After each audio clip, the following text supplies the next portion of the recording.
গাজা নিয়ে মত বিরোধের পর মার্কিন পররাষ্ট্র দপ্তরের প্রেস অফিসারকে বরখাস্ত।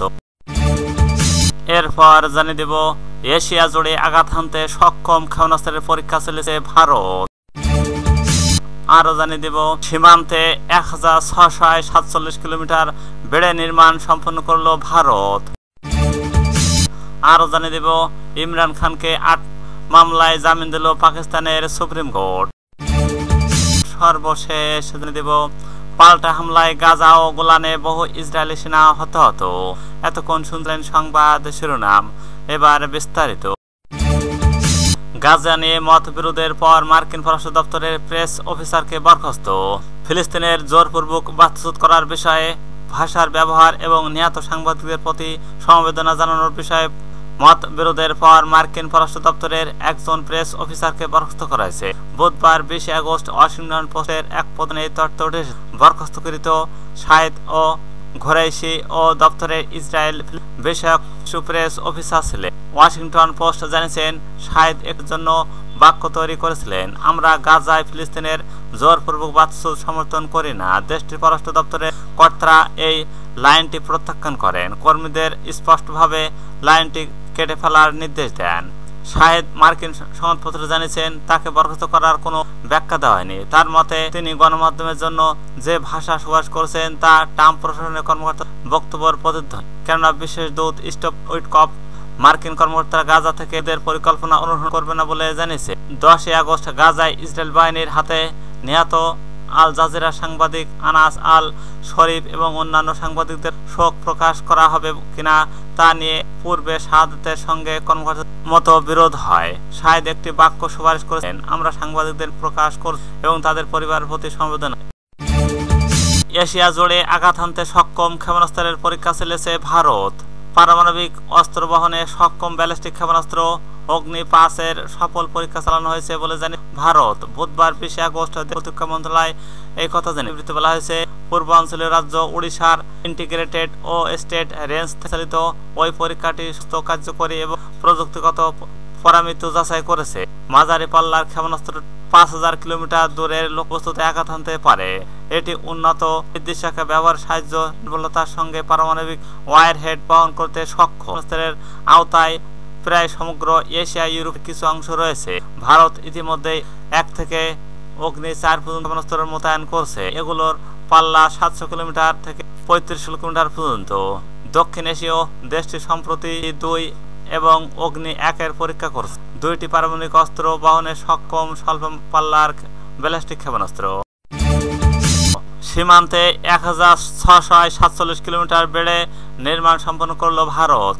পশ্চিমবঙ্গ বাংলাদেশ সীমান্ত 1647 কিলোমিটার অংশ সুরক্ষা বেড়া নির্মাণ করেছে ভারত। এই তথ্য রাজ্যসভায় উপস্থাপন করেছেন ভারতের স্বরাষ্ট্র প্রতিমন্ত্রী নিত্যানন্দ রায়। বুধবার 20 আগস্ট রাজ্যসভায় 2 সংসদ সদস্য শম্ভু শরণ এবং প্যাটেল ও নীরজ শেখরের প্রশ্নের জবাবে তিনি এই সব তথ্য তুলেন। ভারতের সংবাদ মাধ্যম দ্য প্রিন্ট ও ANRI বরাতে এই খবর প্রকাশ করে। তিনি জানান, পশ্চিমবঙ্গের সঙ্গে বাংলাদেশের মোট সীমান্ত রেখা প্রায় 2216 কিলোমিটার।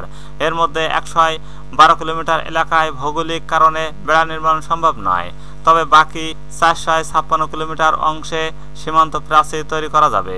নিত্যানন্দ রায় আরো বলেন, পশ্চিমবঙ্গের 456 কিলোমিটার সীমান্তে বেড়া দেওয়ার সুযোগ আছে। এর মধ্যে 148 কিলোমিটার জমি এখন রাজ্য সরকার অধিগ্রহণ করেনি। 229 কিলোমিটার জমি অধিগ্রহণ প্রক্রিয়ার বিভিন্ন ধাপে রয়েছে। কেন্দ্রীয় সরকার এই বিষয়ে রাজ্য সরকারের সঙ্গে নিয়মিত বৈঠক ও প্রশিক্ষণ চালিয়ে যাচ্ছে। ইমরান খানকে 8 মামলায় জামিন দিল পাকিস্তানের সুপ্রিম কোর্ট। 2023 সালের মে মাসের ঘটনাকে কেন্দ্র করে দায়ের হওয়া 8টি মামলায় পাকিস্তান তেহরিক ইনসাফ PTI প্রতিষ্ঠাতা ও সাবেক প্রধানমন্ত্রী ইমরান খানের জামিন মঞ্জুর করেছেন। খবর ন্যাশনালের। বৃহস্পতিবার 21 আগস্ট প্রধান বিচারপতি ইয়াহিয়া আফ্রিদিতে সদস্যের একটি বেঞ্চ এই আদেশ দেন। বেঞ্চে বিচারপতি হাসান আজহার ও রিজার্ভ বিচারপতি মোহাম্মদ আলী মাজহারও ছিলেন। এর আগে বেঞ্চে থাকা বিচারপতি মিয়ান গুল ও হাসান জেবকে সরিয়ে দিয়ে রিজভিকে অন্তর্ভুক্ত করা হয়। শুনানির সময় বিশেষ প্রসিকিউটর জুলফিকার ও আগের কার্যক্রম অনুপস্থিত থাকার কারণে হিসেবে অসুস্থতার ব্যাখ্যা দেন এবং প্রধান বিচারপতি তার ব্যাখ্যা আপত্তি ছাড়াই গ্রহণ করেন। ইমরান খানের আইনজীবী সালমান সাফদার আদালতে জানান, বিদ্যমান সব নজির জামিন মুক্তি যায়। আদালতে রায় দেয়, জামিন শুনানিতে করা পর্যবেক্ষণ কেবল অস্থায়ী ও চূড়ান্ত বিচারের ওপর কোনো প্রভাব ফেলবে না। পাল্টা হামলায় গাজা ও গোলানে বহু ইসরায়েলি সেনা হতাহত। গাজা উপত্যকায় ও সিরিয়া গোলান মালভূমিতে পৃথক ঘটনায় বহু ইসরায়েলি সেনা হতাহত হয়েছে। হামাসের সামরিক শাখা ইজ্জেদিন আল কাসাম ব্রিগেড জানিয়েছেন, তাদের পাল্টা হামলায় কয়েকজন ইসরায়েলি সেনা নিহত হয়েছেন। অন্যদিকে গোলানে বোমা নিষ্ক্রিয় আহত হয়েছেন অন্তত 7 সেনা। বুধবার 20 আগস্ট এই তথ্য দেন ইরানি বার্তা সংস্থা মেহে। প্রতিদিন বলা হয়, গাজার খান ইউনিস এলাকায় আল কাসাম ব্রিগেডের যোদ্ধারা এন্টি পার্সোনেল ও শেল ব্যবহার করে ইসরায়েলি বাহিনীর উপর আক্রমণ চালায়। এতে বেশ কয়েকটি সেনা নিহত হন বলে দাবি করে এক বিবৃতিতে তারা জানান, খান ইউনিস সংলগ্ন এলাকায় পরিচালিত অভিযানে একাধিক সেনাকে নির্মূল করা হয়েছে। এছাড়া প্রেস টিভির খবরে বলা হয়, কাসাম ব্রিগেড স্নাইপার ও বাহিনী দক্ষিণ গাজার অভিযানে ইসরায়েল সেনাদের এক মার্কাবা ও ট্যাঙ্কের চালককে গুলি হত্যা করেছে। ইসরায়েলি গণমাধ্যম টাইমস অফ দেশটির সেনাবাহিনী হামলার বিষয়টি স্বীকার করলেও দাবি করছে তাদের বাহিনী আক্রমণ প্রতিহত করেছে। সেনাদের তথ্যমতে বুধবার সকালে অন্তত 18 জন ফিলিস্তিনি যোদ্ধা খান ইউনিসে একটি সেনা শিবিরে হামলা চালায়। এ ঘটনায় 3 জন ইসরায়েলি সেনা আহত হন, যাদের মধ্যে একজনের অবস্থা আশঙ্কাজনক। অধিকৃত ভূখণ্ড ভিত্তিক সংবাদ মাধ্যম সিরিয়ার জাবাল শেখ ও এলাকায় অভিযান চলাকালে বিস্ফোরণের ঘটনায় 7 ইসরায়েলি সেনা আহত হয়েছে। এই বিষয়ে ইসরায়েল জানান, উত্তরের অধিকৃত 3 অঞ্চলে একটি অপারেশনাল দুর্ঘটনা ঘটে। ইয়েমেন ভিত্তিক আল মাসেরা টিভি ওয়েবসাইট এই সূত্র উদ্ভূত করে জানিয়েছে, সিরীয় সেনাদের ফেলে যাওয়া একটি পুরানো বোমা নিষ্ক্রিয় করার সময় সেটি বিস্ফোরিত হয়। 7 ইসরায়েলি সেনা আহত হন, যাদের মধ্যে 4 জনের অবস্থা গুরুতর। আহতদের সাফেদে জিব হাসপাতালে নেওয়া হয়েছে 4 জন। ইসরায়েল সেনাবাহিনী জানিয়েছেন, তারা ঘটনার তদন্ত এবং গোলান অঞ্চলে মোতায়েন বাহিনীর নিরাপত্তা জোরদার করতে জন্য ব্যবস্থা করে। এই ঘটনায় এমন সময় ঘটল যখন গোলান মালভূমি নিয়ে উত্তেজনা অব্যাহত রয়েছে।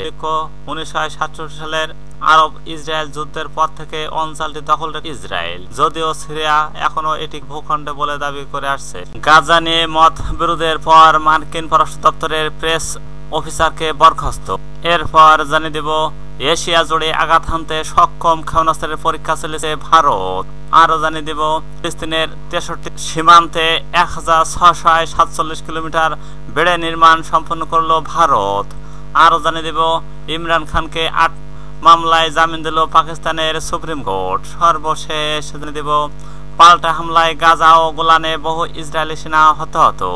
এতক্ষণ শুনলেন সংবাদ শিরোনাম, এবার বিস্তারিত।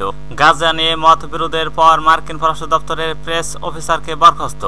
ফিলিস্তিনের জোরপূর্বক বাস্তুচ্যুত করার বিষয়ে ভাষার ব্যবহার এবং নিহত সাংবাদিকদের প্রতি সমবেদনা জানানোর বিষয়ে মত বিরোধের পর মার্কিন পররাষ্ট্র দপ্তরের একজন প্রেস অফিসারকে বরখাস্ত করা হয়েছে। বুধবার 20 আগস্ট ওয়াশিংটন পোস্টের এক প্রতিবেদনে এই তথ্য উঠেছে। বরখাস্তকৃত শাহেদ ও ঘোরাইশি ও দপ্তরের ইসরায়েল বিষয়ক প্রেস অফিসার ছিলেন। ওয়াশিংটন পোস্ট জানিয়েছেন, শাহেদ এর জন্য বাক্য তৈরি করেছিলেন, আমরা গাজায় ফিলিস্তিনের জোরপূর্বক বাস্তুচ্যুত সমর্থন করি না। দেশটির পররাষ্ট্র দপ্তরের কর্তারা এই লাইনটি প্রত্যাখ্যান করেন, কর্মীদের স্পষ্টভাবে লাইনটি কেটে ফেলার নির্দেশ দেন। শাহেদ মার্কিন সংবাদপত্র জানিয়েছেন, তাকে বরখাস্ত করার কোনো ব্যাখ্যা দেওয়া হয়নি। তার মতে, তিনি গণমাধ্যমের জন্য যে ভাষা সুপারিশ করেছেন তা ট্রাম্প প্রশাসনের কর্মকর্তার বক্তব্যের প্রতিধ্বনি। কেননা বিশেষ দূত স্টিভ উইটকফ মার্কিন কর্মকর্তারা গাজা থেকে এদের পরিকল্পনা অনুসরণ করবে না বলে জানিয়েছে। 10 আগস্ট গাজায় ইসরায়েল বাহিনীর হাতে নিহত আল জাজিরা সাংবাদিক আনাস আল শরীফ এবং অন্যান্য সাংবাদিকদের শোক প্রকাশ করা হবে কিনা তা নিয়ে পূর্বে শাহাদাতের সঙ্গে কর্মকর্তার মতো বিরোধ হয়। শাহেদ একটি বাক্য সুপারিশ করেছেন, আমরা সাংবাদিকদের প্রকাশ করছি এবং তাদের পরিবারের প্রতি সমবেদনা। এশিয়া জুড়ে আঘাত হানতে সক্ষম ক্ষেপণাস্ত্রের পরীক্ষা চলেছে ভারত। পারমাণবিক অস্ত্র বহনে সক্ষম ব্যালিস্টিক ক্ষেপণাস্ত্র অগ্নি 5-এর সফল পরীক্ষা চালানো হয়েছে বলে জানিয়ে ভারত। বুধবার 20 আগস্ট প্রতিরক্ষা মন্ত্রণালয় এই কথা জানিয়ে বিবৃতিতে বলা হয়েছে, পূর্বাঞ্চলীয় রাজ্য ওড়িশার ইন্টিগ্রেটেড ও স্টেট রেঞ্জ চালিত ওই পরীক্ষাটি সুস্থ, কার্যকরী এবং প্রযুক্তিগত পরামিতি যাচাই করেছে। মাঝারি পাল্লার ক্ষেপণাস্ত্র 5000 কিলোমিটার দূরের লক্ষ্যবস্তুতে আঘাত হানতে পারে। এটি উন্নত নির্দেশিকা ব্যবহার সাহায্য নির্ভুলতার সঙ্গে পারমাণবিক ওয়ার হেড বহন করতে সক্ষম। অস্ত্রের আওতায় প্রায় সমগ্র এশিয়া, ইউরোপ কিছু অংশ রয়েছে। ভারত ইতিমধ্যে 1 থেকে অগ্নি 4 পর্যন্ত ক্ষেপণাস্ত্র মোতায়েন করছে। এগুলোর পাল্লা 700 কিলোমিটার থেকে 35 কিলোমিটার পর্যন্ত।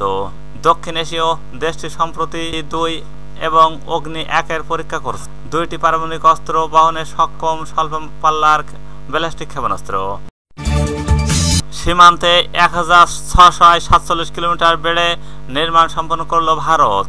পশ্চিমবঙ্গ বাংলাদেশ সীমান্ত 1647 কিলোমিটার অংশ সুরক্ষা বেড়া নির্মাণ করেছে ভারত। এই তথ্য রাজ্যসভায় উপস্থাপন করেছেন ভারতের স্বরাষ্ট্র প্রতিমন্ত্রী নিত্যানন্দ রায়। বুধবার 20 আগস্ট রাজ্যসভায় দুই সংসদ সদস্য শম্ভু শরণ এবং প্যাটেল ও নীরজ শেখরের প্রশ্নের জবাবে তিনি এই সব তথ্য তুলেন। ভারতীয় সংবাদ মাধ্যম দ্য প্রিন্ট ও ANRI বরাতে এই খবর প্রকাশ করে। তিনি জানান, পশ্চিমবঙ্গের সঙ্গে বাংলাদেশের মোট সীমান্তরেখা প্রায় 2216 কিলোমিটার। এর মধ্যে 112 কিলোমিটার এলাকায় ভৌগোলিক কারণে বেড়া নির্মাণ সম্ভব নয়। তবে বাকি 456 কিলোমিটার অংশে সীমান্ত প্রাচীর তৈরি করা যাবে।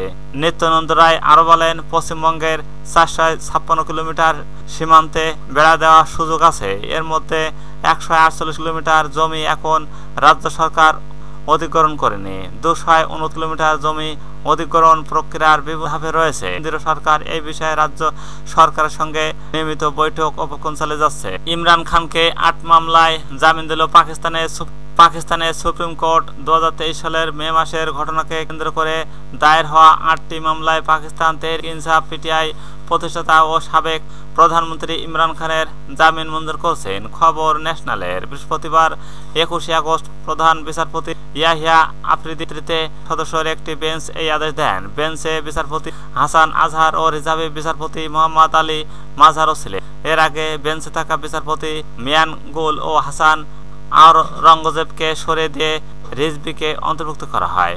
শুনানির সময় বেশ প্রসিকিউটর জুলফিকার ও আগের কার্যক্রম অনুপস্থিত থাকার কারণে হিসেবে অসুস্থতার ব্যাখ্যা দেন এবং প্রধান বিচারপতি তার ব্যাখ্যা আপত্তি ছাড়াই গ্রহণ করেন। ইমরান খানের আইনজীবী সালমান সাবদার আদালতে জানান, বিদ্যমান সব নজির জামিন মুক্তি যায়। আদালতে সে রায় দেয়, জামিন শুনানিতে করা পর্যবেক্ষণ কেবল অস্থায়ী ও চূড়ান্ত বিচারের ওপর কোনো প্রভাব ফেলবে না। পাল্টা হামলায় গাজা ও গোলানে বহু ইসরায়েলি সেনা হতাহত। গাজা উপত্যকায় ও সিরিয়া গোলান মালভূমিতে পৃথক ঘটনায় বহু ইসরায়েলি সেনা হতাহত হয়েছে। হামাসের সামরিক শাখা ইজ্জেদিন আল কাসাম ব্রিগেড জানিয়েছেন, তাদের পাল্টা হামলায় কয়েকজন ইসরায়েলি সেনা নিহত হয়েছেন। অন্যদিকে গোলানে বোমা নিষ্ক্রিয় আহত হয়েছেন অন্তত 7 সেনা।